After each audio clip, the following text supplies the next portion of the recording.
Alright, mga minamahal, it's me again, Alicia nyo, nagbabalik muli para sa ating panibagong video. So, eto na nga, hindi pa nga mga minamahal, tuyo ang tinta ng ating panibagong DPWH Secretary, abay meron na po silang agarang aksyon at kinilos patungkol nga po dito sa mga maanumalyang flood control projects. So ngayon, eto, basahin natin ang balita. New DPWH Chief Dizon orders courtesy resignation of all official from top to bottom. So, ibig sabihin, walang ligtas, mga minamahal. Mula sa pinakataas, di ba? Hanggang dito sa pinaka-ilalim-ilaliman, district engineers, yan. Kailangan magsumite ng resignation para masala natin kung sino ang dapat manatili at kung sino ang dapat tanggalin. Kung ikaw ay parte ng DPWH at kung meron kang yagballs, magpapasa ka ng courtesy resignation. At ibabalik ka din naman kung talagang totoo ang pagtatrabaho mo. Pero kung medyo hindi ka malinis, abay, automatic, doon ka muna sa far away. So, alam naman natin, na matagal na talagang problema at talagang pugad ng anomalya yung DPWH na yan sa mga katiwalian at mga aligasyon. Ghost projects, double funding, mga overpriced na kontrata. Noong 2020 pa yan, actually nga sa panahon pa ni former President Duterte at inamin na mismo, di ba, ni former President Duterte na rampant daw noon ang mga ghost project. Pero ang tanong, meron bang nakasuhan? Meron bang napanagot? Wala. Umamin na merong anomalya, pero wala namang ginawang aksyon. Paano ba yan? Diba?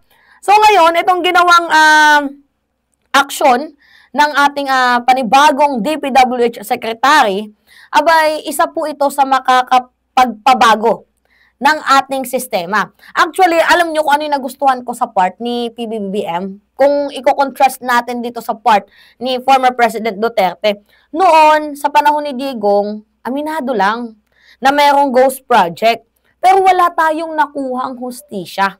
Ngayon naman, sa panahon ni President Bongbong Marcos, mayroon tayong tinatawag na clean sweep. 'Di ba?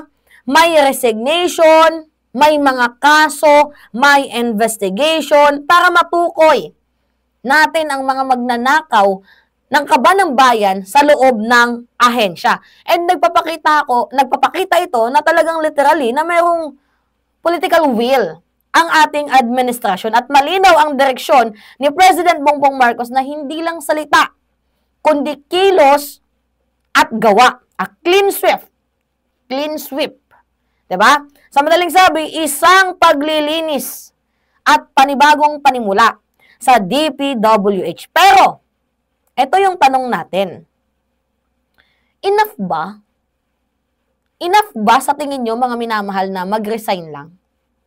Para sa akin, hindi enough ang merong resignation or panawagan ng courtesy resignation.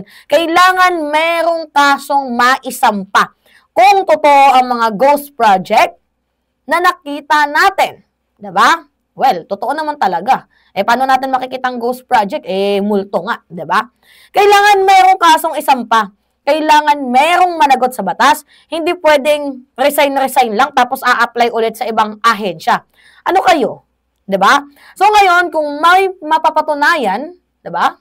Na may anomalya nga, actually, may mapapatunayan yan sa mauungkat na investigation. Tingnan nyo nga yung mga tao ngayon, galit na galit sa mga diskaya, no? Binato na nila ng yung bahay, di ba? Kita ninyo, di ba? Binato na nila yung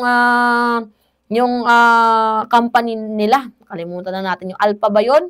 Or Gerard, di ba? Binato na nila, mga minamahal, oh. So, meaning, nandyan na, nagimutok na yung mamamayang Pilipino. So, dapat maging liable. Kung sino man ang mga opisyal na sangkot dito sa anomalya. Hindi lang dapat tanggalin kasi ulit-ulit yung tanggal-tanggal. Dapat ipakulong kasi magnanakaw sila sa kaban ng bayan.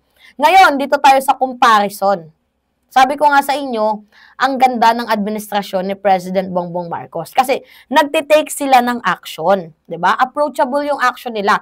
While yung sa panahon ni former President Duterte, puro lang satsat, puro lang kuda, 'di ba? Umamin na ganito, may ghost project, pero walang ang napanagot, walang ang nakasuhan, walang naipakulong. Ngayon, ibang approach ang meron na nakikita natin. Kay President Bongbong Marcos at dito kay Secretary Dizon, sila yung mga taong hindi takot harapin ang problema. 'Di ba? At talagang literal na kahit, mahirap, ginagawa nila ng hakbang. 'Di ba? Para magkaroon ng solusyon itong ating problema. Kasi hindi lang to yung in just one snap, tapos agad yung problema mo, kagaya ng sinasabi ni Sara Duterte, isang araw lang yun kung talagang desidido ka. Isang araw, edi sana yun yung nirecommend mo sa ama mo, isang araw lang. O, bakit wala nakasuhan sa panahon ninyo? Kaya, malinaw, sobrang linaw ang hakbang na ginagawa ng ating presidente para makita at masala at mapanagot ang merong ginawang katiwalian sa ating gobyerno. So, si President Bongbong Marcos ang nagbigay ng pinto para buksan ang hustisya sa mamamayang Pilipino. So, itong ginawa ni Dizon, simula pa lang ito. First step pa lang ito. Pero eventually, ibublow na din ito sa mga investigation and leading to prosecution. May makakasuhan dyan. Hindi lang yan salita-salita si President Bongbong Marcos. Merong kawang-gawa ang ating presidente. So ngayon, mga minamahal, ang kailangan lang natin dito, magtiwala.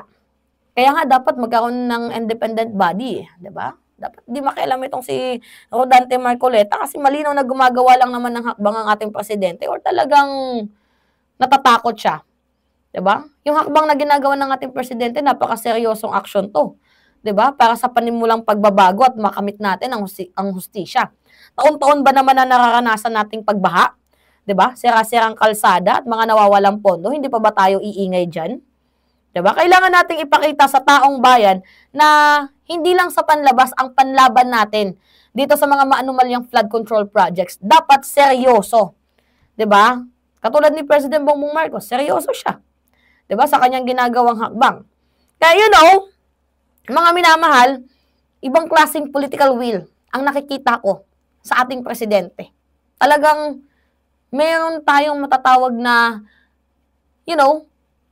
may ginagawang hakbang. Weak leader daw. Meron bang weak na halos kinakatakutan ng lahat? Kaya nga sabi ko sa inyo, iba magalit ang taong tahimik magsalita. Kayo, mga kababayan, sang-ayon ba kayo na magkaroon ng courtesy resignation? And dapat kasuhan din ang mga involved sa mga maanumalyang flood control projects. Kung gayon man, mag-comment kayo. And also, mga minamahal, don't forget to click the subscribe and hit nyo always ang notification bell para lagi kayong nanonotify sa mga video na ina-upload natin. Yun lamang at ingat, mga kababayan.